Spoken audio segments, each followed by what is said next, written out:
Welcome to the Superbook Show. Josie and I have been talking about something this week, and we decided it would make a good Superbook Show episode. So here's our question. Are you in God's will?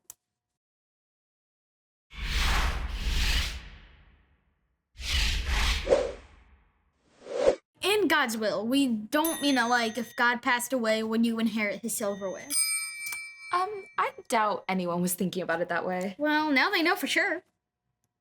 The way we mean it, which I'm sure you all already knew, is are the things you're doing the things God wants you to do?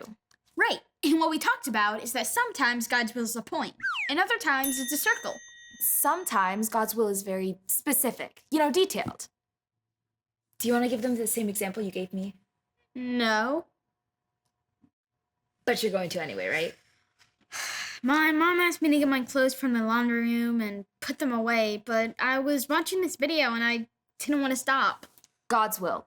Obeying your mom or continuing to watch the video? It was a silly song from VeggieTales. Irrelevant. God's will. Obeying my mom. Not an easy choice to make, but a clear one.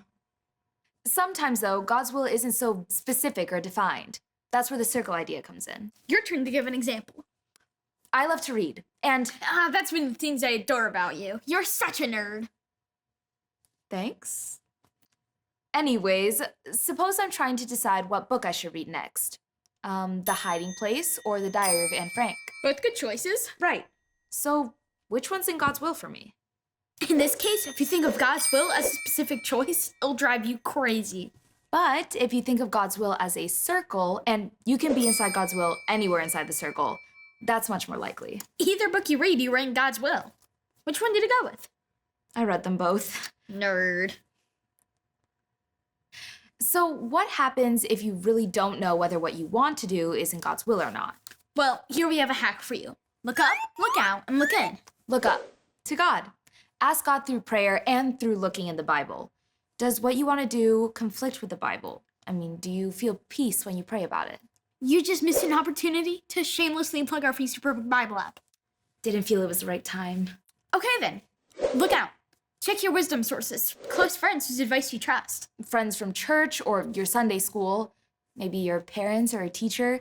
What do they think? And then look in. Ask yourselves, why do you want to do this? Are your motives pure? Do you really think this would be a good choice for you? Will this bring you closer to God? Once you honestly seek out answers from up and from out, then make your decision. I mean, if you make the wrong decision, that's okay. We all make wrong decisions at times, and none of us are perfect, and God uses that too. Make a mistake, and now you're a little bit wiser. Then you know what traps to watch out for next time. So look up, Look out, look in, and live inside the circle of God's will. which leaves only one question. That is? How many books do you read? All of them, my friend. All of them. I love this nerd. His word is forever alive. Do you ever struggle to live in God's will? Let us know your story in the comments below. Like this video and subscribe so you know when we have new videos coming out. And, time for the shameless plug, be sure to download our free Bible app. I mean, good reading, great video content, plus games, and a whole lot more. Until next time. Good. Let's wrap it. Woo!